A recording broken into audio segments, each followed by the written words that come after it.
പ്രേക്ഷകരുടെ ആകുലതകൾക്കും സംശയങ്ങൾക്കും മറുപടി നൽകുന്ന ആശ്വാസധാരയുടെ മറ്റൊരു എപ്പിസോഡ് ഇവിടെ ആരംഭിക്കുന്നു. എല്ലാ പ്രേക്ഷകർക്കും സ്വാഗതം. നമ്മളോടൊപ്പം പതിവ് പോലെ കാഞ്ഞിരപ്പള്ളി രൂപതയുടെ സഹായമെത്രാൻ അഭിവന്യമാർ ജോസ് പുളിക്കൽ പിതാവ്. സ്വാഗതം. നമുക്ക് ഇന്ന് ലഭിച്ചിരിക്കുന്നത് ഒരു സംശയമാണ്. പലപ്പോഴും നമുക്ക് കിട്ടുന്ന കത്തുകളിലും സന്ദേശങ്ങളിലും വളരെ കൂടുതലുള്ള ചെറിയ ചെറിയ സംശയങ്ങളാണ്. അത്തരത്തിലുള്ളൊരു സംശയമാണ് ഇന്ന് ഇവിടെ ഉന്നയിക്കപ്പെടുന്നത്. ആധുനിക ജീവിതത്തിൻ്റെ ഏറ്റവും വലിയ പ്രത്യേകതകളിലൊന്നാണ് നീതിയിൽ അധിഷ്ഠിതമായ ജീവിതം. എന്നാൽ ലിംഗനീതി ഇന്നും ക്രൈസ്തവ വിശ്വാസത്തിലും സഭയിലും വേണ്ടത്ര ഉണ്ടോ? സമൂഹത്തിലും സഭയിലും സ്ത്രീകളുടെ സ്ഥാനത്തെപ്പറ്റി ബൈബിൾ എന്താണ് പഠിപ്പിക്കുന്നത്? സ്ത്രീക്ക് പുരുഷൻ്റെ ഒപ്പം സ്ഥാനം സഭ നൽകുന്നുണ്ടോ? ഇതൊരു നിസ്സാരമായ കാര്യമല്ല, വളരെ കാലിക പ്രസക്തമായ, ഒത്തിരി ചർച്ച ചെയ്യപ്പെടുന്ന ഒരു ചോദ്യം തന്നെയാണത്. അത് ചോദിച്ചിരിക്കുന്നതും വളരെ ഗൗരവമായിട്ട് ഇതിനെക്കുറിച്ച് മനസ്സിലാക്കുന്ന ഒരു വ്യക്തിയാണെന്ന് ഞാൻ കരുതുകയാണ്. വാസ്തവത്തിൽ ഇതിന് ആധാരമായിട്ട് നിൽക്കുന്നത് ഈ കാലത്തെ ചർച്ചകളും ചിന്തകളുമാണെന്ന് ഞാൻ കരുതുന്നു. എന്തുമാത്രം അത് ക്രൈസ്തവ വിശ്വാസത്തിലുണ്ട് എന്നുള്ളതാണ് പ്രധാനപ്പെട്ട ഒരു ചോദ്യം. അതിൻ്റെ ഉത്തരമാണ് അന്വേഷിക്കുന്നതെന്ന് ഞാൻ കരുതുന്നു. നമ്മളൊരു കാര്യം ശ്രദ്ധിക്കേണ്ടത്, ഈ ബൈബിളിനെ വേണ്ട വിധം എങ്ങനെ മനസ്സിലാക്കുന്നു, എങ്ങനെ മനസ്സിലാക്കിയിരുന്നു എന്നൊക്കെയുള്ളതാണ്. ബൈബിളിൽ ആദത്തിൻ്റെ വാരിയലിൽ നിന്നും സ്ത്രീക്ക് ജന്മം കൊടുത്തു എന്ന് കൃത്യമായിട്ട് ഉൽപ്പത്തി പുസ്തകം 2-ാം അധ്യായത്തിൽ പറയുന്നുണ്ട്. ഒരു സെക്കൻഡ് സെക്സ് എന്ന് പറയുന്ന രീതിയിൽ സ്ത്രീയെ വിശേഷിപ്പിക്കുന്നതിൻ്റെ ഒരു കാരണമായിട്ട് പറയുന്നതും അതുതന്നെയാണ്. ഒരുപക്ഷെ അങ്ങനെ കൂടി കണ്ടുകൊണ്ടാവാം എന്തുമാത്രം ഉണ്ട് സഭയിലല്ലേ ബൈബിളിൽ എന്നൊക്കെ ഒരാശയവും സംശയം തോന്നുന്നത്. അത് ഒരു പരിധിവരെ അങ്ങനെ ചിന്തിക്കാനുള്ള ഒരു സാധ്യതയും ഇവിടെ കാണുന്നുണ്ട്. ദൈവമായ കർത്താവ് അരുളി ചെയ്തു, അതായത് 2-ാം അധ്യായം, ഉൽപ്പത്തി 2-ാം അധ്യായം 18-ാമത്തെ വാക്യം, മനുഷ്യൻ ഏകനായിരിക്കുന്നത് നന്നല്ല, അവന് ചേർന്ന ഇണയെ ഞാൻ നൽകും. അപ്പോൾ മനുഷ്യൻ്റെ ഏകാന്തതയ്ക്കുള്ള ഒരു സഹായി മാത്രമായിട്ട് ഒരു ഇണയെ നൽകി എന്നുള്ള ചിന്തകൾ ഇതിൻ്റെ ഫലമായിട്ട് യഹൂദ ക്രൈസ്തവ ചിന്താധാരകളിൽ ആദ്യ കാലഘട്ടങ്ങളിലൊക്കെ ഉണ്ടായിരുന്നു എന്നുള്ളത് സത്യമാണ്.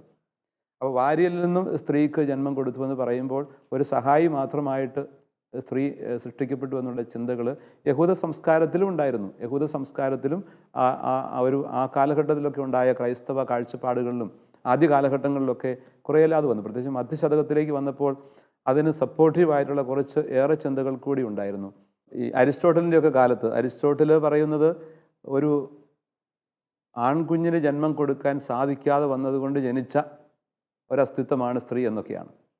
അപ്പോൾ ഒരു ജനനത്തിൻ്റെ വൈകല്യമായിട്ട് പോലുള്ള ഒരു കുറവായിട്ട് തന്നെയാണ് ആ ജനനത്തെ അരിസ്റ്റോട്ടൽ എന്ന് പറയുന്ന ഒരു വലിയ താത്വികൻ, വലിയൊരു ദാർശനികൻ തന്നെ പറഞ്ഞു വെക്കുന്നതാണെന്ന് ഓർക്കണം.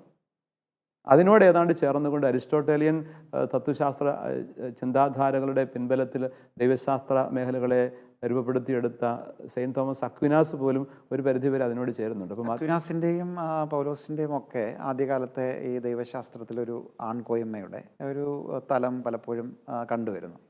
അതെ, പൗലോസിൻ്റെ ചിന്തകൾ ബൈബിളുമായിട്ട് ബന്ധപ്പെട്ട് നിൽക്കുന്നു. അതെല്ലാം ഒരു ഹീബ്രു പാരമ്പര്യത്തിൽ നിന്ന് വരുന്നതാണോ? നിശ്ചയമായിട്ടും അതിനൊരു ഹീബ്രു പാരമ്പര്യത്തിൻ്റെ ഒരു പിൻബലമുണ്ട്. കാരണം ഹെബ്രായ ചിന്തകളിൽ നമുക്കറിയാം, ഈ വിശുദ്ധ ഗ്രന്ഥത്തിൻ്റെ ആദ്യത്തെ അധ്യായങ്ങൾ, അതായത് പഞ്ചഗ്രന്ഥം എഴുതപ്പെടുന്നതൊക്കെ തന്നെ BC 500-കളിലൊക്കെയാണ്. 450-500 ആ കാലഘട്ടത്തിലാണെന്ന് ഓർക്കണം. അത്രമാത്രം പിന്നോട്ട് നമ്മൾ കടന്നു ചിന്തിക്കണം. ഇന്ന് നമ്മളിതിനെ വിലയിരുത്തുമ്പോൾ എന്തുകൊണ്ട് അങ്ങനെയെന്ന് ചോദിച്ചു കഴിഞ്ഞാൽ, അന്നുണ്ടായിരുന്ന കാഴ്ചപ്പാടുകൾ മനുഷ്യൻ്റെ അസ്തിത്വത്തെ അന്ന് എങ്ങനെ മനസ്സിലാക്കിയിരുന്നു, സ്ത്രീ പുരുഷ വ്യത്യാസങ്ങളും ഇന്ന് പറയുന്ന ലിംഗനീതിയോ അങ്ങനത്തെ കാര്യങ്ങളൊന്നും അന്ന് ചിന്തിക്കാൻ പോലും പറ്റുന്നൊരു കാലമല്ലെന്ന് ഓർക്കണം. അന്നവർ കണ്ടിരുന്ന ഒരു കാഴ്ചപ്പാടുണ്ട്. അന്ന് കാനാൻകാരുടെ ദേശത്ത് ജീവിച്ചിരുന്ന, ആ നാട്ടിൽ ജീവിച്ചിരുന്നവർക്ക് വിജാതീയ കാഴ്ചപ്പാടുകളിൽ അതിനേക്കാൾ അഗാധമായ വീഴ്ചകൾ എന്ന് വെച്ച് കഴിഞ്ഞാൽ വളരെയധികം ഇങ്ങനെയുള്ള ഫെർട്ടിലിറ്റി കൾട്ടുകൾ, പലതരത്തിലുമുള്ള അനാചാരങ്ങളും അന്ധവിശ്വാസങ്ങളും ഒക്കെ നിറഞ്ഞിരുന്ന ഒരു സാഹചര്യത്തിൽ, മനുഷ്യനൊരു വിലയില്ലാതിരുന്ന ഒരു കാലം, മനുഷ്യൻ്റെ അസ്തിത്വത്തെ വേണ്ടവിധം മനസ്സിലാക്കാതിരുന്ന, ഈ സ്ത്രീ പുരുഷ വ്യത്യാസങ്ങളെക്കുറിച്ച് പോലും വലിയ തെറ്റിദ്ധാരണകളുണ്ടായിരുന്നൊരു കാലത്തൊക്കെ ജീവിച്ചിരുന്ന പശ്ചാത്തലത്തിലാണ് ഈ പാരമ്പര്യമൊക്കെ എഴുതപ്പെടുന്നത് നമ്മൾ ഓർക്കണം. ആ പശ്ചാത്തലത്തിൽ എഴുതപ്പെടുമ്പോൾ കറക്റ്റീവായിട്ട് കൊടുക്കുന്നതാണ്. പക്ഷേ അതിനെ ആ ഒരു യഹൂദ പാരമ്പര്യത്തിൽ നിന്നുകൊണ്ട് വ്യാഖ്യാനിച്ചപ്പോൾ പിന്നീട് വന്ന വ്യാഖ്യാനങ്ങൾക്കകത്ത് ആ പിഴവ് വന്നിട്ടുണ്ട്. ആദ്യ കാലഘട്ടങ്ങളിലെ നമ്മുടെ സഭയുടെ വ്യാഖ്യാനങ്ങളിലും ചെറിയ തോതിലുള്ള ഇത്തരത്തിലുള്ള പിഴവ് അത്തരം പിഴവുകൾ സംഭവിച്ചിരുന്നെന്ന് തന്നെയാണ് മനസ്സിലാക്കാൻ പറ്റും. അതുകൊണ്ട് മധ്യശതകത്തിലൊക്കെ അക്വിനാസിൻ്റെ ഒക്കെ പ്രബോധനങ്ങളും പഠനങ്ങളും വളരെയധികം വിലമതിക്കപ്പെട്ടതാണ്. ഒരുപാട് മേഖലകളിൽ വലിയ സംഭാവന ചെയ്ത മഹാവിശുദ്ധനാണ്, വലിയ താത്വികനും ദൈവശാസ്ത്രജ്ഞനുമാണ്. അദ്ദേഹം ഇക്കാര്യത്തിൽ മാത്രം ഇങ്ങനൊരു ചെറിയ വ്യത്യാസം കാണിക്കുന്നുണ്ട്. കാരണം ഈ അരിസ്റ്റോട്ടലിൻ്റെ ഫിലോസഫിയുടെ പശ്ചാത്തലത്തിൽ അദ്ദേഹം ഇതിനെ വ്യാഖ്യാനിക്കുമ്പോൾ മധ്യകാല ചിന്തകൾക്ക് അങ്ങനെയുള്ള ഒരു പുരുഷ മേൽക്കോയ്മയ്ക്ക് അത് ആക്കം കൂട്ടാൻ ഇടയായി എന്നുള്ളത് ചരിത്രപരമായ ഒരു സത്യമാണ്. ഇത് നമുക്ക് ശരിയായ വ്യാഖ്യാനത്തിലേക്ക് വരാം.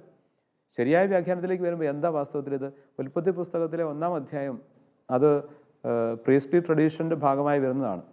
അതിനകത്ത് ദൈവം തൻ്റെ ഛായയിലും സാദൃശ്യത്തിലും മനുഷ്യനെ സൃഷ്ടിച്ചു, അവനെ പുരുഷനും സ്ത്രീയുമായി സൃഷ്ടിച്ചു എന്നാണ് പറയുക. ഒരു വ്യത്യാസം ഇവിടെ ഇല്ല. ദൈവത്തിൻ്റെ ഛായയിൽ രണ്ടുപേരും ഒരുപോലെ സൃഷ്ടിക്കപ്പെട്ടെന്നാണ് നമ്മൾ മനസ്സിലാക്കേണ്ടത്. രണ്ടാമത്തെ കാര്യം, ഇവിടെ പറയുമ്പോഴും പുരുഷൻ്റെ വാരിയലിൽ നിന്നും സ്ത്രീക്ക് ജന്മം കൊടുത്തുവെന്ന് പറയുന്ന ആ ഒരു യാഹ്വിസ്റ്റ് ട്രഡീഷനിൽ, അത് യാക്കോബിസ്റ്റ് ട്രഡീഷനാണ്, വ്യത്യസ്തമായൊരു ട്രഡീഷനാണ്. പക്ഷെ ഇതെല്ലാം ദൈവവചനമാണെന്ന് നമ്മൾ മനസ്സിലാക്കണം. അവിടെ വ്യത്യസ്തമായ ഇതെല്ലാം ഒരു ആ കാലത്തിൻ്റെ പ്രത്യേകതകൾ ചേരുന്ന വിധമുള്ള വളരെ ആലങ്കാരികമായ ആഖ്യാനങ്ങളാണ്. പക്ഷെ അതിനകത്ത് ദൈവവചനമായതുകൊണ്ട് വ്യക്തമായ സന്ദേശമുണ്ട്. ശരിയായിട്ട് ഇതിനെ വ്യാഖ്യാനിച്ചെടുക്കണം എന്ന് മാത്രം. അപ്പോൾ ഇവിടെ പറയുന്നത് വാരിയലിൽ നിന്നും സ്ത്രീക്ക് ജന്മം കൊടുത്തെന്ന് പറഞ്ഞാൽ, വാരിയല് എന്ന് പറയുന്നത് മനുഷ്യൻ്റെ ഹൃദയത്തോട് ചേർന്നിരിക്കുന്ന ഒന്നാണ്. ഹൃദയത്തിന് വലിയ പ്രാധാന്യം യഹൂദ പാരമ്പര്യത്തിലുമുണ്ട്. അപ്പോൾ ഹൃദയം എന്ന് പറയുന്ന ഏറ്റവും പ്രധാനപ്പെട്ട അവയവത്തോട് ചേർന്നിരിക്കുന്ന ഒരു ഭാഗം എന്ന നിലയിൽ വാരിയലിന് വലിയ പ്രസക്തിയുണ്ട്. സെൻ്റ് അഗസ്റ്റിൻ ഇതിനെക്കുറിച്ച് 4-ാം നൂറ്റാണ്ടിൽ ജീവിച്ചിരുന്ന സഭാപിതാവായ ആഗസ്തീനോസ് മനോഹരമായിട്ട് പറയും, സ്ത്രീയെ സൃഷ്ടിച്ചത് പുരുഷൻ്റെ കാലിൽ നിന്നായിരുന്നെങ്കിൽ അവൾ പുരുഷൻ്റെ അടിമയാകുമായിരുന്നു. അവളെ സൃഷ്ടിച്ചത് ശിരസിൽ നിന്നായിരുന്നെങ്കിൽ പുരുഷൻ സ്ത്രീയുടെ അടിമയാകുമായിരുന്നു. ദൈവം സൃഷ്ടിച്ചത് നടുഭാഗത്തു നിന്നാണ്, ഹൃദയഭാഗത്തു നിന്നാണ്. അതുകൊണ്ട് ഈക്വലാണ് എന്ന് അദ്ദേഹം പറഞ്ഞു വെക്കും. അത് നല്ല വ്യക്തമായ ഒരു കാഴ്ചപ്പാടും വ്യാഖ്യാനമാണ്. അത് 4-ാം നൂറ്റാണ്ടിലാണെന്ന് ഓർക്കണം. അപ്പം വ്യത്യസ്തമായ കാഴ്ചപ്പാടുകൾ അന്നും ഉണ്ടായിരുന്നു. സഭാപിതാക്കന്മാർ ആദ്യ കാലഘട്ടത്തിൽ തന്നെ ഉണ്ടായിരുന്നു. പക്ഷേ ഈ അരിസ്റ്റോട്ടിലും അതിനുശേഷം അക്വിനാസും ആ കാലഘട്ടത്തിൽ ഇങ്ങനെ വന്ന ഒരു വ്യത്യാസം ഒരു വലിയൊരു മേൽക്കോയ്മയ്ക്ക്, പുരുഷ മേധാവിത്വത്തിലേക്ക് വഴി തെളിച്ചിട്ടുണ്ടെന്നുള്ളത് ചരിത്രപരമായ കാര്യമാണ്. പക്ഷെ ഇവിടെ അതുപോലെ തന്നെ ആ ഹെബ്രായ വാക്കുകൾ ഇവിടെ ഉപയോഗിക്കുന്നത്, ഈഷ് എന്നത് നരൻ എന്നും ഈഷ എന്നുള്ളത് നാരി എന്നുമാണ്. ആ വാക്കുകൾക്ക് തന്നെ വലിയൊരു സാമ്യമുണ്ട്. ഒരൊറ്റ ആക്സെൻറ്റിൻ്റെ ഒരു ഡിഫറൻസ് എന്ന് പറഞ്ഞ പോലെ ചെറിയ ഒരു അക്ഷര വ്യത്യാസത്തിലാണ് രണ്ടും തമ്മിൽ വേർതിരിച്ച് നിൽക്കുന്നത്. അപ്പോൾ ആ വാക്കിനകത്ത് പോലും ഒരേ അർത്ഥം കൊടുക്കുന്ന, ഒരേ ബലമുള്ള, ഒരുപോലെയുള്ള മാഹാത്മ്യവും മഹത്വവും എല്ലാം ഉൾക്കൊള്ളുന്നുണ്ട്. യഹൂദ പാരമ്പര്യത്തോട് വളരെ ചേർന്ന് നിൽക്കുന്ന അറബിക് ഭാഷയിൽ നീ എൻ്റെ വാരിയലിലാണ് എന്ന് പറയുന്നത് വലിയൊരു ആദരവോടു കൂടിയാണ്. വളരെ ഹൃദയത്തിൻ്റെ ഭാഷയാണത്. ഒരു സ്ത്രീയെ അല്ലെ ഭാര്യയെ എൻ്റെ വാരിയലിലാണെന്ന് വിളിച്ചു കഴിഞ്ഞാൽ വളരെ ഹൃദയപരമായൊരു വിളിയാണത്. അപ്പോൾ യഹൂദ ഭാഷയിൽ, ഈ ഹെബ്രായ ഭാഷയിൽ വാരിയൽ എന്ന് പറയുന്നത് നമ്മളിന്ന് കാണുന്ന പോലെ ഒരു എല്ലെന്ന് മാത്രമല്ല അർത്ഥം, ഹൃദയത്തിൻ്റെ ഭാഷയാണ്. ഇന്ന് നമ്മൾ പറയുന്നത് എൻ്റെ ഹാർട്ടാണ്, എൻ്റെ ചങ്കാണെന്നല്ലേ പറയുന്നത്, അല്ലേ? സ്വീറ്റ് ഹാർട്ട്, എൻ്റെ ചങ്കിൻ്റെ ചങ്കാന്നൊക്കെ പറയുന്ന ഒരു രീതിയുണ്ടെന്ന്. ഏതാണ്ട് അത് തന്നെ സംഭവം. അത്രയേറെ ഹൃദയത്തിൻ്റെ ഭാഗമാണ്, എൻ്റെ സ്വന്തമാണ്. അത് ആദം കൊടുക്കുന്ന ഒരു മറുപടിയിൽ അത് വളരെ വ്യക്തമാണ്. ആദം ആ സ്ത്രീയെ ആദ്യം കാണുമ്പോൾ പറയുന്ന വാക്കുകളുണ്ട്, എൻ്റെ അസ്ഥിയിൽ നിന്നുള്ള അസ്ഥിയും മാംസത്തിൻ്റെ മാംസമെന്ന്. അതാണ് സത്യം. ആ ഒരു വലിയ ബന്ധവും തനിമയും സമത്വവും അവിടെയുണ്ട്. അപ്പോൾ ഒരു വ്യക്തിയുടെ മാഹാത്മ്യത്തിന് ഒരു കുറവും അവിടെ വരുന്നില്ല. ആ ഒരു ചിന്ത വളരെ പ്രധാനപ്പെട്ട, ബൈബിളിൻ്റെ ഭാഷയിൽ അതുകൊണ്ട് വളരെ വ്യക്തമാണ്. പിന്നെ മിശിഹായുടെ കാലത്തേക്ക് നമ്മൾ കടന്നു വരുമ്പോൾ അന്നുണ്ടായിരുന്ന യഹൂദ ആചാരങ്ങളിലൊക്കെ കൊണ്ട പോരായ്മകൾ പലതും യഹൂദ ചിന്തയിൽ അന്നും സ്ത്രീകൾക്ക് വേണ്ടത്ര വിലയില്ലായിരുന്നു. ഈ 1-ാം നൂറ്റാണ്ടിലൊക്കെ ആ കാലഘട്ടങ്ങളിലൊക്കെ സ്ത്രീകൾ ഒരു തരത്തിൽ പറഞ്ഞാൽ വളരെ താഴ്ന്ന നിലയിലാണ് അവരെ നോക്കിക്കണ്ടിരുന്നത്. അപ്പോഴും ക്രിസ്തു എപ്പോഴും സ്ത്രീകളോട് അനുഭാവപൂർവ്വം പെരുമാറുകയും ക്രിസ്തുവിനോടൊപ്പം സഞ്ചരിക്കുന്ന സ്ത്രീകളുണ്ടാവുകയും ഒക്കെ ചെയ്തിരുന്നു. തീർച്ചയായിട്ടും അതാണ് ഞാൻ പറഞ്ഞു വരുന്നത്. യഹൂദൻ പ്രാർത്ഥിക്കുമായിരുന്നു, ദൈവമേ നീ എന്നെ ഒരു സ്ത്രീയായിട്ടോ ഒരടിമയായിട്ടോ മൃഗമായിട്ടോ സൃഷ്ടിക്കാതിരുന്നതിനെ ഓർത്ത് നിനക്ക് ഞാൻ നന്ദി പറയുന്നുവെന്ന്. അപ്പോൾ അത്ര കണ്ട് സ്ത്രീയെ വളരെ താഴ്ന്ന നിലയിൽ യഹൂദ പാരമ്പര്യത്തിൽ കണ്ടിരുന്നു. അത് ബൈബിളിനെ അടിസ്ഥാനമാക്കി എന്ന് പറയാൻ പറ്റില്ല. വേദഗ്രന്ഥത്തിൽ വളരെ കൃത്യമായിട്ടുള്ള സമത്വവും സാഹോദര്യവും ഒരു സ്ത്രീ പുരുഷ മഹത്വം എല്ലാം വെളിപ്പെടുത്തുന്നുണ്ട്. പക്ഷെ അതിനെ തെറ്റായിട്ട് അന്ന് നിലവിലിരുന്ന പരിതോവസ്ഥകളുടെ, സാഹചര്യങ്ങളുടെ, സംസ്കാരങ്ങളുടെ ഒക്കെ വെളിച്ചത്തിൽ വ്യാഖ്യാനിക്കപ്പെട്ടു എന്നുള്ളതാണ്. അതുകൊണ്ട് ഈശോയുടെ കാലത്തും പൊതുവിൽ അങ്ങനത്തെ ഒരു കാഴ്ചപ്പാടാണ് ഉണ്ടായിരുന്നത്. സ്ത്രീകളെന്ന് പറഞ്ഞാൽ കുറച്ചുകൂടി താഴ്ന്നവർ, വിലയിടിഞ്ഞവർ എന്നൊക്കെയായിരുന്നു. അവിടെയാണ് ഒരു വലിയ വെല്ലുവിളിയായിട്ട് ക്രിസ്തു കടന്നു വരുന്നത്. ഈശോയുടെ വാക്കുകളിൽ, ഈശോയുടെ പ്രവർത്തനങ്ങളിൽ സ്ത്രീകൾക്ക് വലിയ നിലയും വിലയും കൊടുത്തിരുന്നു. ഇന്നത്തെ ഒരു സമൂഹം അല്ലെന്ന് ഓർക്കണം. അന്ന് അങ്ങനത്തെ ഒരു സമൂഹത്തിൽ തന്നെ കർത്താവ് അവരെ കൂടെ ചേർത്ത് നിർത്തി, അവരോടൊപ്പം യാത്ര ചെയ്തു. മഗ്ദലക്കാരി മറിയമെന്നുള്ള ആ സ്ത്രീ, ഒരുപക്ഷെ സമൂഹത്തിൽ നിന്ന് ഏറ്റവും അവഗണിക്കപ്പെട്ടവൾ, ആ സ്ത്രീക്ക് കർത്താവ് ആദ്യത്തെ പ്രേക്ഷിത എന്ന് പോലും ഉള്ള ഒരു ദൗത്യമാണ് ഏൽപ്പിച്ചത്. ഉത്ഥാനം കഴിഞ്ഞ് ആദ്യം പ്രത്യക്ഷപ്പെടുന്നത് ആ സ്ത്രീക്കാണ്. തന്നെയുള്ള പരിശുദ്ധ കന്യകാമറിയം ഈശോ എത്രമാത്രം ആദരവോടുകൂടിയാണ് അമ്മയെ കണ്ടിരുന്നതെന്നും നമ്മൾ തിരിച്ചറിയണം. അതുകൊണ്ട് കർത്താവിൻ്റെ സമീപനത്തിലും അവിടുത്തെ ശുശ്രൂഷകളിലെല്ലാം സ്ത്രീകൾക്ക് വലിയ പങ്കുണ്ടായിരുന്നു. അതുതന്നെയാണ് പിന്നീട് സുവിശേഷങ്ങളുടെ പ്രതിപാദ്യമായിട്ട് വരുന്നതും ലേഖനങ്ങളിലേക്ക് എത്തുമ്പോഴും അതുതന്നെയുണ്ട്. പക്ഷേ പൗലോസ്ലീഹയുടെ വാക്കുകളിലൊക്കെ പൗലോസ്ലീഹ ഒരു യഹൂദനായിരുന്നു, ഒരു തീവ്ര യഹൂദനായിരുന്നു. അദ്ദേഹം മിശിഹായെ നാഥനും രക്ഷകനുമായി സ്വീകരിച്ചുകൊണ്ട് സ്ലീഹ ആയി മാറുമ്പോഴും അദ്ദേഹം ആ യഹൂദ പശ്ചാത്തലത്തിൽ നിന്നുകൊണ്ട് അങ്ങനെ ഒരു സമൂഹത്തോട് സംവദിക്കുന്നതിൻ്റെ ഭാഗമായിട്ട് ചിലപ്പോൾ നമ്മൾ വായിക്കുമ്പോൾ തോന്നും എന്തുകൊണ്ട് ഇങ്ങനെ പറയുന്നു എന്നൊക്കെ. ഉദാഹരണത്തിന് പൗലോസ്ലീഹയുടെ വാക്കുകൾ അങ്ങനെ പലയിടങ്ങളിലും അത് കാണുന്നുണ്ട്. അതിൽ പത്രോസ് തന്നെ, പത്രോസിൻ്റെ വാക്കുകളിൽ അതുണ്ട്. ബലഹീന പാത്രമാണ് എന്ന് പത്രോസ് പറയുന്നുണ്ട്. പത്രോസിൻ്റെ 1-ാമത്തെ ലേഖനത്തിൽ 3-ാം അധ്യായത്തിൽ സ്ത്രീ ബലഹീന പാത്രമാണെങ്കിലും ജീവദായകമായ കൃപയ്ക്ക് തുല്യ അവകാശിനി എന്ന നിലയിൽ അവളെ ആദരിക്കണമെന്ന് പറഞ്ഞു വെക്കുന്നത്. അപ്പോൾ സ്ത്രീ ബലഹീന പാത്രം ആണെങ്കിലും എന്ന് പറയുന്നത് അന്നത്തെ കാഴ്ചപ്പാടിൽ നിന്നുകൊണ്ട് വേണമെന്ന് ചിന്തിക്കാം. അങ്ങനെയായിരുന്നു ആ കാഴ്ചപ്പാട്. പക്ഷേ അങ്ങനെയാണെങ്കിലും, അങ്ങനെയുള്ള കാഴ്ചപ്പാടുള്ളപ്പോഴും ജീവദായകമായ കൃപയ്ക്ക് തുല്യ അവകാശിനി എന്ന നിലയിൽ അവളെ ബഹുമാനിക്കണമെന്നാണ് പറഞ്ഞു വെക്കുന്നത്. അപ്പോൾ അതൊരു തിരുത്തലാണ് അവിടെ കൊടുക്കുന്നത്. അപ്പം മിശിഹായുടെ കാഴ്ചപ്പാടും സ്ലീഹന്മാരിലേക്ക് വന്നപ്പോഴും എല്ലാം ആ ഒരു വ്യക്തമായിട്ടുള്ള തുല്യതയുടെ, സമത്വത്തിൻ്റെ ഒരു ദർശനമുണ്ട്. ഇവിടെ എനിക്ക് പറയാനുള്ള മറ്റൊരു കാര്യം, ഈ സമത്വം എന്നതുകൊണ്ട് എന്താണ് അർത്ഥമാക്കുന്നത്? ഈ കാലിക സമൂഹത്തിൻ്റെ ഇത്തരത്തിലുള്ള ചിന്തകൾ, അതിനകത്ത് ചില അപകടങ്ങളുണ്ട്. ലിംഗനീതിക്ക് വേണ്ടിയിട്ട് ആഗ്രഹിക്കുന്നത് നല്ലത്, അത് ശരിയുമാണ്. പക്ഷെ അതേസമയം തന്നെ അതിനകത്ത് എന്താണ് സമത്വം എന്നതുകൊണ്ട് ഉദ്ദേശിക്കുന്നത്? സമത്വം എന്നത് സ്ത്രീയും പുരുഷനും ഒരേ തരത്തിലുള്ള ദൗത്യങ്ങൾ നിർവഹിക്കുന്നു എന്നുള്ളതോ ഒരേ തരത്തിലുള്ള പ്രവൃത്തികൾ ചെയ്യുന്നു എന്നുള്ളതോ അല്ല. അവർ ശാരീരിക, മാനസിക, വൈകാരിക പ്രത്യേകതകളാൽ വ്യത്യസ്തങ്ങളാണ്. അവരുടെ വൈകാരിക ഭാവങ്ങളും ശരീര പ്രത്യേകതകളും എല്ലാം വ്യത്യസ്തങ്ങളാണ്, എന്നാൽ പരസ്പര പൂരകങ്ങളുമാണ്. പുരുഷന് മാത്രം ചെയ്യാൻ സാധിക്കുന്ന കുറേ കാര്യങ്ങൾ കണ്ടെന്നിരിക്കും, അത് അദ്ദേഹത്തിന് അതിൻ്റെ പൂർണ്ണതയിൽ ചെയ്യാൻ പറ്റും. സ്ത്രീക്ക് മാത്രം ചെയ്യാവുന്ന ചില കാര്യങ്ങൾ ഉണ്ടെന്നിരിക്കും, അത് സ്ത്രീക്ക് മാത്രമേ അത്രയും പെർഫെക്റ്റായിട്ട് ചെയ്യാൻ പറ്റുകയുള്ളൂ. അവരുടെ ശാരീരിക പ്രത്യേകതകളും വൈകാരിക പ്രത്യേകതകളും എല്ലാം അതിലേക്ക് നയിക്കുന്നതാണ്. അതുകൊണ്ടാണ് ഒരു അമ്മ എന്നുള്ള ആ ഒരു അസ്തിത്വം ഒരു കുഞ്ഞിന് അനിവാര്യമായി വരുന്നത്. അപ്പൻ മാത്രമുണ്ടെങ്കിൽ ആ കുഞ്ഞിൻ്റെ വ്യക്തിത്വം പക്വതയിലെത്തുകയില്ല. ഒരു അമ്മയുടെ അസാന്നിധ്യം എന്തുമാത്രം ഒരു കുടുംബത്തെ ഇല്ലെന്നാക്കി കളയും. അതുപോലെ തന്നെ ഒരു അപ്പൻ്റെ സ്ഥാനമെന്ന് പറയുന്നത് അതുപോലെ പ്രധാനപ്പെട്ടതാണ്. രണ്ടുപേരും ചേരുമ്പോഴാണ് ഒരു കുടുംബം പരസ്പര പൂരകമാകുന്നത്. അപ്പോൾ ആരാണ് പ്രധാനപ്പെട്ടെന്നൊരു ചോദ്യമില്ല. ഈക്വൽ ഡിഗ്നിറ്റി രണ്ടുപേർക്കും ഉണ്ട്, അത് ബൈബിൾ കൃത്യമായിട്ട് പറയും. സഭയും അങ്ങനെ തന്നെ കാണുന്നുണ്ട്. ഈക്വൽ ഡിഗ്നിറ്റി ഉണ്ട്, പക്ഷേ വ്യത്യസ്ത റോളുകളാണ്.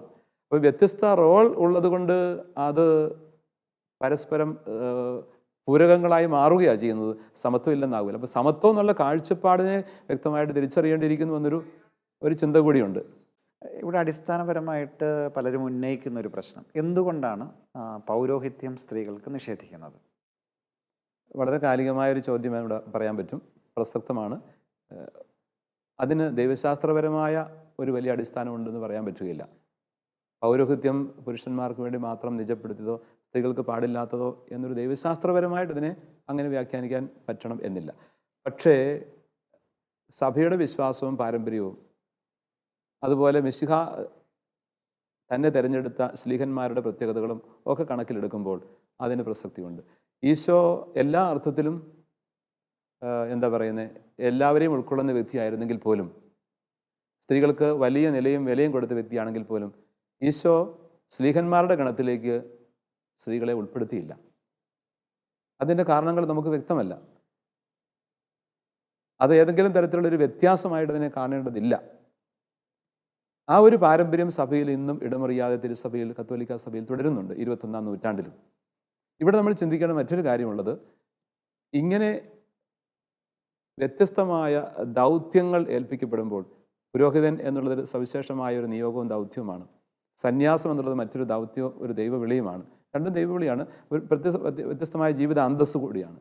അപ്പോൾ വ്യത്യസ്തമായ ഒരു ദൗത്യം അല്ലെങ്കിൽ വിളി, അത് പുരോഹിതനാവാം, സന്യാസിയാവാം, കുടുംബജീവിതം നയിക്കുന്ന വ്യക്തിയാവാം, അത് അതിൻ്റെ സെക്കുലർ മാനദണ്ഡം അനുസരിച്ച് അതിനെ വിലയിരുത്തി ഒന്ന് വലുത് ഒന്ന് ചെറുത് എന്ന് കാണാനായിട്ട് പാടില്ല. പലപ്പോഴും നമ്മൾ ഈ വിഷയത്തെ സമീപിക്കുമ്പോൾ വളരെ ഭൗതികമായ സെക്കുലർ മാനദണ്ഡങ്ങൾ അനുസരിച്ചാണ് ഇതിനെ നോക്കുന്നത്. ഏതെങ്കിലും ഒരു ഓഫീസ് എന്ന നിലയിൽ ഉയർന്ന ഓഫീസ്, താഴ്ന്ന ഓഫീസ്, അല്ലെങ്കിൽ ഏതെങ്കിലും വലിയ പദവികൾ, അങ്ങനെ ഒരു ലോകത്തിൻ്റെ പദവികളുടെ പശ്ചാത്തലത്തിൽ ഈ നിയോഗങ്ങളെ കണ്ടു കഴിഞ്ഞാൽ ഇവിടെ വലുപ്പച്ചെറുപ്പങ്ങളുണ്ടാവും. ഇതിനെക്കുറിച്ച് നല്ല നിരീക്ഷണങ്ങൾ ഇങ്ങനെ പറയാറുണ്ട്. അതായത് സഭ ഏറ്റവും വിലപ്പെട്ടതായി കാണുന്നത് പ്രീസ്റ്റ്ഹുഡ് ആണ് എന്നുള്ളതല്ല, മറിച്ച് സെയിൻറ്റ്ഹുഡ് ആണെന്ന് പറയാറുണ്ട്. പ്രീസ്റ്റ്ഹുഡ് ആണോ അല്ലയോ എന്നുള്ളതല്ല, സെയിൻറ്റ്ഹുഡ് ആണോ എന്നുള്ളതാണ് പ്രധാനപ്പെട്ടതെന്ന് ചിന്തിക്കാറ്. ആ നിരീക്ഷണം വളരെ അർത്ഥപൂർണ്ണമായി ഞാൻ കരുതുകയാണ്. കാരണം ഒരാൾ പുരോഹിതനായിരിക്കുന്നത് കൊണ്ട് അയാൾ വിശുദ്ധനാകണമെന്നില്ല, എന്നാൽ പുരോഹിതൻ വിശുദ്ധനാകേണ്ട വ്യക്തിയാണ്, ആയിരിക്കേണ്ട വ്യക്തിയാണ്. ഒരാൾ അൽമായനായിരിക്കുന്നത് കൊണ്ട് അയാൾ വിശുദ്ധനാകണമെന്നില്ല, അല്ലെ ഒരാൾ സന്യാസി ആയിരിക്കുന്നതുകൊണ്ട് വിശുദ്ധനാകണമെന്നില്ല. എല്ലാവർക്കും വിശുദ്ധരാകാനുള്ള വിളിയുണ്ട്. വ്യത്യസ്തമായ ദൗത്യങ്ങൾ സഭയിൽ ഏൽപ്പിക്കപ്പെട്ടിരിക്കുന്നു. ആ വ്യത്യസ്ത ദൗത്യങ്ങൾ അവർ നിർവഹിക്കുന്നതിലൂടെ അവർ വിശുദ്ധിയിലേക്ക് വിളിക്കപ്പെട്ടിരിക്കുന്നു. വത്തിക്കാൻ കൗൺസിൽ വളരെ മനോഹരമായിട്ട് ലുമൻ ജെൻസിയം അല്ലെങ്കിൽ ജനതകളുടെ പ്രകാശം എന്ന ആ ഒരു ഡോഗ്മാറ്റിക് കോൺസ്റ്റിറ്റ്യൂഷനിലൂടെ സഭയെക്കുറിച്ചുള്ള വളരെ വ്യക്തമായ ഒരു ചിത്രം തരുന്നുണ്ട്. അതൊരു ഒരുമിച്ചിരിക്കുന്ന ഒരു കൂട്ടായ്മയുടെ ചിത്രമാണത്. അവിടെ മാർപ്പാപ്പയുണ്ട്, മെത്രാന്മാരുണ്ട്, വൈദികരുണ്ട്, സന്യസ്തരുണ്ട്, അൽമായരുണ്ട്. അങ്ങനെയുള്ള ഒരു നല്ല കൂട്ടായ്മയുടെ ചിത്രമാണ്. ഒരുപക്ഷെ പണ്ടുണ്ടായിരുന്ന ഒരു പിരമിഡ് എന്ന തരത്തിലുള്ള സ്ട്രക്ചറിനേക്കാൾ ഉപരി അതിനെ ഒന്നുകൂടി തിരിച്ച് കുറെ കൂടി വ്യക്തമാക്കുന്ന രീതിയിൽ എല്ലാവരും തുല്യരാണ്, ദൈവജനമാണ്, എല്ലാവരും തുല്യരാണ്. എന്നാൽ വ്യത്യസ്ത റോളുകളുണ്ട്. തീർച്ചയായിട്ടും പൗരോഹിത്യം വളരെ പ്രധാനപ്പെട്ടതാണ്.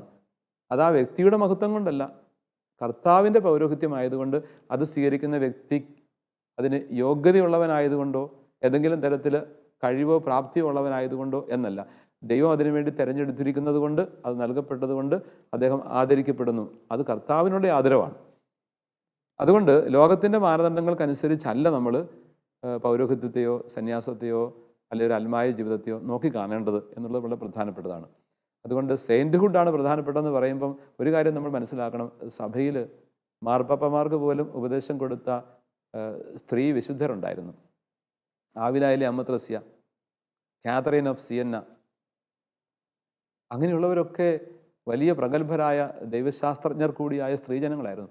ആ സ്ത്രീ വിശുദ്ധർ അവരുടെ ഉപദേശം സ്വീകരിക്കാൻ മാർപ്പാപ്പമാർ അവരെ സമീപിക്കുമായിരുന്നു, അവരോട് ആലോചന ചോദിക്കുമായിരുന്നു.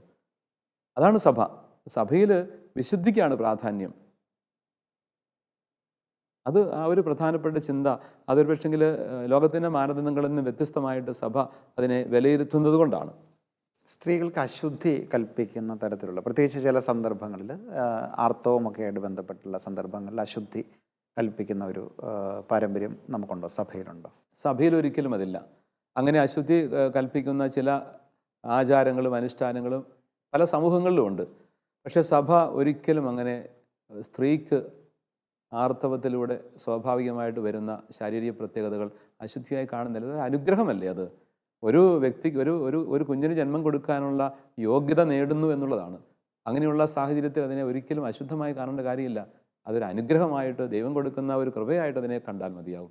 അതുകൊണ്ട് തന്നെ വിശുദ്ധ കുർബാനയിൽ പങ്കെടുക്കുന്നതിനോ സഭയുടെ ആരാധനയിൽ പങ്കെടുക്കുന്നതിനോ ഒന്നും യാതൊരു തരത്തിലും അത് ബാധിക്കുന്നില്ല. ചില സമൂഹങ്ങളിലെങ്കിലും അത്തരം ചില സഭാ സമൂഹങ്ങളിലെങ്കിലും അത്തരത്തിലുള്ള ആചാരങ്ങളുണ്ട് എന്ന് കത്തോലിക്ക സഭയിൽ ഒരിക്കലും അത് അങ്ങനെ കാണുന്നില്ല എന്നുള്ളത് വളരെ വ്യക്തമാണത്. അതുകൊണ്ട് അത് വചനാധിഷ്ഠിതമായിട്ട് പോലും അതിനെ അശുദ്ധമായിട്ട് നമ്മൾ കാണുന്നില്ല. അവിടെ നമ്മൾ മനസ്സിലാക്കേണ്ടത് പഴയ നിയമകാലത്തിൻ്റെ ഒരു പശ്ചാത്തലത്തിൽ അങ്ങനെ അതിലൊക്കെ അശുദ്ധി കൽപ്പിച്ചിരുന്നു. പക്ഷേ പുതിയ നിയമത്തിലേക്ക് വരുമ്പോൾ, പുതിയ നിയമം എന്ന് പറയുന്നത് നിയമത്തിൻ്റെ പൂർത്തീകരണമാണ്. മിശിഹായിലൂടെയാണ് നിയമം പൂർത്തീകരിക്കപ്പെട്ടത്. മിശിഹായിലൂടെ അങ്ങനെയുള്ള പല പരിമിതമായ കാഴ്ചപ്പാടുകളെയും അതിൻ്റെ പൂർണ്ണതയിലേക്ക് എത്തിച്ചു എന്നുള്ളതാണ്. ഞാൻ വന്നിരിക്കുന്നത് നിയമങ്ങളില്ലെന്നാക്കാനല്ല, പൂർത്തിയാക്കാനാണെന്ന് പറയുന്നു. അപ്പോൾ അങ്ങനെ പൂർത്തിയാക്കാനായിട്ട് എത്തിയ കർത്താവിൻ്റെ ആ സാന്നിധ്യത്തിലൂടെ അങ്ങനെയുള്ള പല തെറ്റുകളെയും കർത്താവ് തിരുത്തിയിട്ടുണ്ട്. സഭയുടെ തന്നെ ഔദ്യോഗികമായ ബോഡികൾ, പാരിഷ് കൗൺസിൽ, പാസ്റ്റർ കൗൺസിൽ, ഇവിടെയൊക്കെ സ്ത്രീകൾക്ക് പ്രാതിനിധ്യം. പാരിഷ് കൗൺസിലാണല്ലോ ഒരു ഇടവകയുടെ ഏറ്റവും പ്രധാനപ്പെട്ട ബോഡി എന്ന് പറയുന്നത്. അവിടെ ഈ സ്ത്രീകൾക്ക് പങ്കാളിത്തമുണ്ടോ?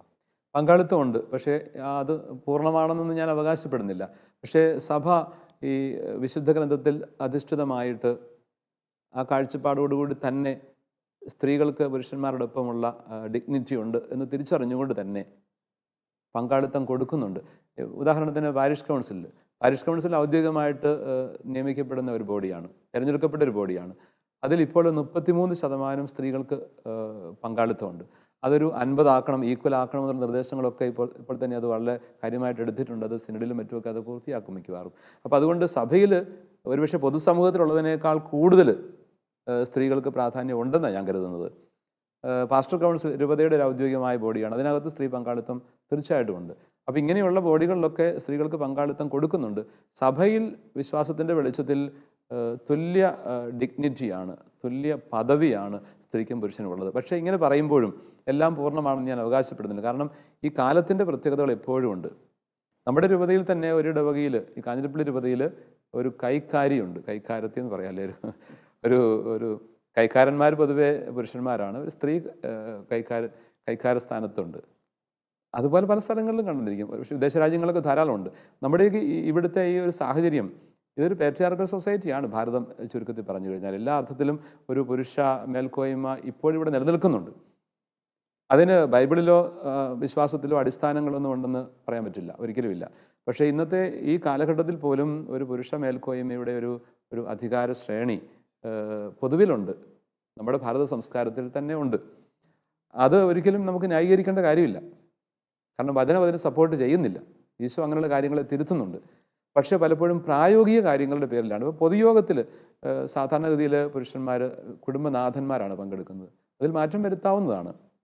പിന്നീട് വേണമെങ്കിൽ നിയമപരമായിട്ട് കാനൻ ലോയുടെ പശ്ചാത്തലത്തിലൊക്കെ ആവശ്യമായ മാറ്റങ്ങൾ വരുത്താവുന്നതാണ്. പക്ഷേ പലപ്പോഴും ഇങ്ങനെ ഒരു കൈക്കാര സ്ഥാനത്തൊക്കെ മിക്കവാറും എല്ലായിടത്തും തന്നെ പുരുഷന്മാരാണ്. ഇതിന് കാരണം അവരൊരുമിച്ച് പുരുഷ വൈദികനോട് കൂടി യാത്ര ചെയ്യേണ്ടവരാകും. പുരുഷ വൈകുന്നേരങ്ങളിലൊക്കെ പല ആലോചനാ സമിതികളിലും പങ്കെടുക്കേണ്ടവരാകും. നമ്മുടെ കേരളത്തിൻ്റെയൊക്കെ അല്ലെങ്കിൽ ഭാരതത്തിൻ്റെയൊക്കെ പ്രായോഗിക പശ്ചാത്തലത്തിൽ അത് പൊതുസമൂഹം അത്ര കണ്ട് അംഗീകരിക്കുന്നില്ല എന്നുള്ളതാണ്. അപ്പോൾ പ്രായോഗിക കാരണങ്ങളാണ് പലപ്പോഴും ഈ ചില മേഖലകളിൽ നിന്നൊക്കെ സ്ത്രീകൾ മാറ്റി നിർത്തപ്പെടുന്നതിൻ്റെ പിന്നിലുള്ളത്. അതും തീർച്ചയായിട്ടും പല കാര്യങ്ങളിലും മാറ്റം വരേണ്ടതുണ്ട്. ഇനിയാണെങ്കിലും സഭയിൽ കൂടുതൽ സ്ത്രീ പങ്കാളിത്തം ഉണ്ടാവേണ്ടത് ആവശ്യമാണെന്നൊരു പക്ഷം തന്നെയാണ് എനിക്കുള്ളത്. ഏതായിരുന്നാലും വിശ്വാസത്തിൻ്റെ വെളിച്ചത്തിൽ അല്ലെ വിശുദ്ധ ഗ്രന്ഥത്തിൻ്റെ വെളിച്ചത്തിൽ സഭയുടെ പഠനങ്ങളിൽ ഒരിക്കലും സ്ത്രീ തരം താഴ്ത്തപ്പെട്ട വ്യക്തിയല്ല. തുല്യ ഡിഗ്നിറ്റി, മഹത്വം സ്ത്രീക്കും പുരുഷനും ദൈവസന്നിധിയിൽ ഉണ്ട്. അവർ ജീവദായകമായ കൃപയ്ക്ക് തുല്യ അവകാശികൾ തന്നെയാണ്. അത് വിശുദ്ധ ഗ്രന്ഥം മനോഹരമായിട്ട് നമ്മളെ പഠിപ്പിക്കുന്നുമുണ്ട്. എങ്കിലും പ്രായോഗിക കാര്യങ്ങളിൽ ഇനിയും ചില മാറ്റങ്ങൾ വരേണ്ടതുണ്ട് എന്നുള്ളതൊരു സത്യമാണ്.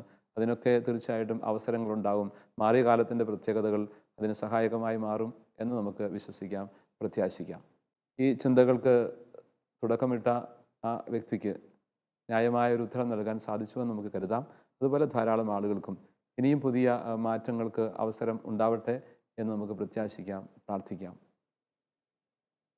നമ്മുടെ കർത്താവ് യേശുമിശിഹായുടെ കൃപയും പിതാവായ ദൈവത്തിൻ്റെ സ്നേഹവും പരിശുദ്ധാത്മാവിൻ്റെ സഹവാസവും എവരോടും കൂടി ഉണ്ടായിരിക്കട്ടെ, ഇപ്പോഴും എപ്പോഴും എന്നേക്കും. ആമേൻ. വചനാധിഷ്ഠിതമായ നീതിയുടെയും സമത്വത്തിൻ്റെയും വഴികൾ ഇനിയും വിശാലമാവട്ടെ എന്ന് ആശംസിക്കുന്നു. മറ്റൊരു എപ്പിസോഡിൽ വീണ്ടും കണ്ടുമുട്ടുന്നവരെ നമസ്കാരം. നിങ്ങളുടെ സംശയങ്ങളും ചോദ്യങ്ങളും വാട്സാപ്പിലൂടെയും ഇമെയിലിലൂടെയും കത്തുകളിലൂടെയും ഞങ്ങളെ അറിയിക്കാം. WhatsApp number 9605818881. Email ashwasadhara@shalomtelevision.com. കത്തുകൾ അയക്കേണ്ട വിലാസം: the producer, Aswasadhara, Shalom television, Peruvannamuzhi PO, Kozhikode 673528.